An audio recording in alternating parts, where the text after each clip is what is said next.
సింహాసనమును విడచి నా స్థానమందు నిలచితివి.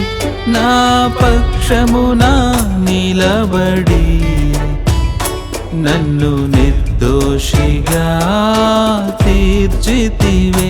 నీ ప్రేమ మధురము, నీ త్యాగం శాశ్వతము.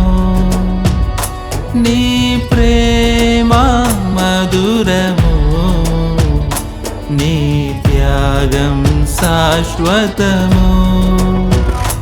నా కోసం సిలువలో కార్చితివి నీ రక్తం. నా కోసం శిరను వంచి